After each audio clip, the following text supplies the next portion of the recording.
What's up, YouTube? It's Jonah here with the Heli guys, and Mikey and Daniel aren't around this time, so figured it'd be a good time to talk about my little T-Rex 150 here after a few months of owning it. So that's what we're gonna do.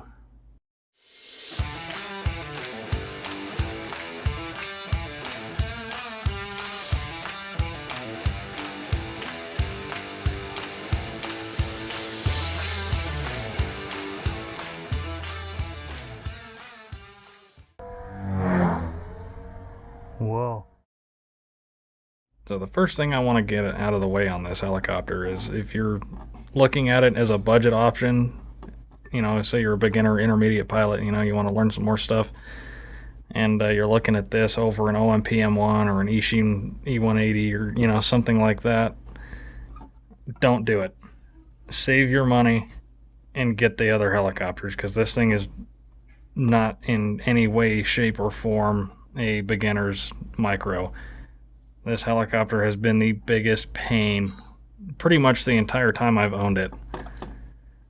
It's really hard to control. It's fast. It's not very tough. And all around, it's just not something that's fun to learn on, because you'll fly it twice, you'll crash, you'll bust out one of the servos. I've already gone through at least 4 cyclic servos on this thing, and they weren't very heavy crashes either. It was just I had to set it down hard a couple of times, and it would strip the gears out. The landing gear sucks.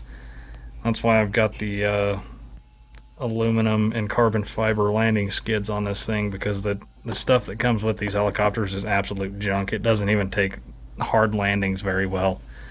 You're 3 or 4 inches up above wherever you're wanting to land, and you hit the throttle kill, and it just hits the ground. It broke every time. So, also another thing I've been having trouble with is these little head links here.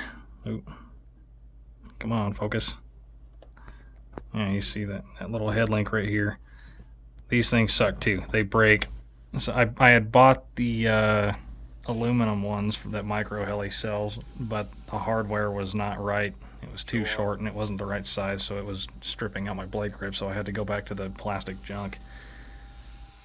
Also, these tail blades, I mean, they're what you would expect for one that you just shove onto the tail motor there. They're relatively strong, but I've gone through 2 4-packs of these things, and I mean, those were the hard crashes that I broke those, though, so I can't really blame that itself. That was more just my lack of skill. Also, the head shaft, or feathering shaft up here in the head, that thing is absolutely the weakest link on this helicopter, I think. I cannot tell you how many times that I've had a slightly rough crash, but not something super intense, and the feathering shaft in this thing just absolutely turned itself into a pretzel. They are tiny, tiny pieces of metal, and they are not strong at all. But one thing I have learned is that if you run lower head speeds in stunt mode, like I've got my stunt mode 1, I think, at maybe 65 at the highest head speed, and it crashes a lot nicer. It's a little bit more graceful. It doesn't destroy things. But yeah, if you're running your throttle curve 100% in your stunt mode and you crash, you're definitely going to bend stuff. I also have been having a lot of trouble with these main gears too. They tend to strip out in the center fairly easily, so that's just something to look out for in one of these things. But all in all, I mean, I can't say that this is a bad machine, because it's really not. It's just, if you were at my level back whenever I bought this, it's not worth it. Just save your money and get a more expensive helicopter. I bought this one because, well, originally I wanted to fly it in the house, but the first time we tried that was just a bad idea. We learned that this thing flies way bigger than it looks anyways, so that was a bust in itself. But by all accounts, this is not a bad helicopter. It's just, you got to know how to control these things first. because they are wild little helicopters. Absolutely insane. They're hard to keep track of sometimes because it sometimes seems like it's overly responsive on your cyclic. So, you'll go to do a roll and, you've let off your stick, but it's still going a little bit. I don't know how to explain it. It's weird to fly. And on top of it being weird to fly as it is, the setup is an absolute nightmare. I'm still trying to work on getting this thing set up right. You have two ways of setting this thing up. I mean, you have to do your basic stuff in your radio, but a lot of like your swash plate controls and your pitch control and stuff like that is on an app, which, I mean, kind of makes it a little bit weird. As cool as the app is, it seems like if it was just on the app or on the radio itself, it would be a lot better. Especially if you're running Spectrum. I had a bit of a weird experience setting this thing up on Spectrum. Like, whenever I bought this thing, I had a Spectrum DX6i, one of the older ones that I flew this thing on.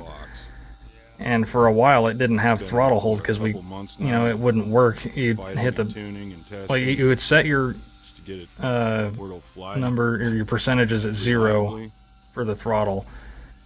But whenever you were flying and you were getting ready to crash, you would throw that switch. It would just hold the RPM that it was at whenever you flipped the switch, and it would pitch the blades straight up. And it would just slam itself into the ground. So we ended up finding out that for the throttle hold to work properly on that transmitter, you had to have your throttle cut at 10%, which was weird, but it worked. And I'm now running it on this DX6E, and I had to put it at, hold on, let me see. Good for them. Yeah, so on the DX6E, I had to put the throttle cut at negative 108% to get it to kill throttle. Otherwise, it would just do the same thing. It would just hold that head speed and then slam itself into the ground. But I'm not going to go through the whole setup through my radio. I mean, if you want to see that, ask me. I'll make a separate video on it. But so anyways. That was the cons of running this thing, other than the setup being weird and learning how to fly this thing being a complete nightmare. Overall, it's a pretty good helicopter. I mean, I imagine that if you have the skill level to control a micro before you buy one of these things, you'd probably be okay. I mean, it doesn't fly bad, it's really squirrely, it's really hard to control. This cyclic is super fast. The pitch is pretty gnarly, and it runs a pretty good head speed. So now that I've learned how to fly this thing and kind of, keep it off the ground whenever I'm, not wanting to be on the ground, it's been a pretty good little helicopter. I still think I would much rather have gone back and bought an M1 over this one, but I'm glad that I could have beat the hell out of this one instead of the M1s, because those things are just amazing. I've only flown one twice, but I absolutely love them. They fly way smoother than this thing, a lot more stable. They don't have as many of the bugs that this one comes with. And yeah, it's just a totally different experience flying one of those over this. But I will give it to this 150. I have learned a ton on this thing. I mean, this was the beater bird for sure. I put this thing through the absolute ringer for, hell, since day one. The first time I crashed this thing and busted a servo was the day it came in the mail. So it's definitely taken a beating, and it's still, structurally sound, surprisingly enough. Yeah, anyways, I don't want to sit here and ramble too much. I just wanted to give my 2 cents of what I thought of this helicopter, being a beginner and having it for a couple of months, what I personally thought of it. And not a lot of it's positive, but I spent the money on it. I've invested quite a good chunk of change in parts fixing this thing whenever I crashed it, so I'm not just going to sell it off and let it go. I'm going to fly the hell out of this thing until it's done for completely in the flight controller or something before I invest on getting, a new micro for myself. Really? But anyways, yeah, that kind of leads me to a segue somewhat, because we're going to have something hopefully around the 15th of February for the channel. I'm super stoked about it. I don't want to give away the surprise, but Yeah, that thing is amazing. stay tuned and keep watching, and you'll find out. I think it's going to be awesome. We're going to love it. All three of us are going to be playing with it, and it should be a lot of fun. But until then, like, share, subscribe, and let's keep this hobby alive. I'll see you later.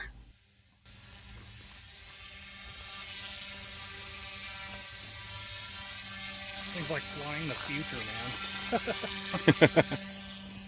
You feel the timer vibrating on you?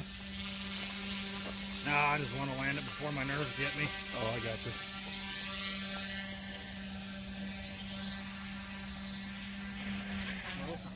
How's the throttle? Oh, I'm trying to push it the wrong way. I'm an idiot.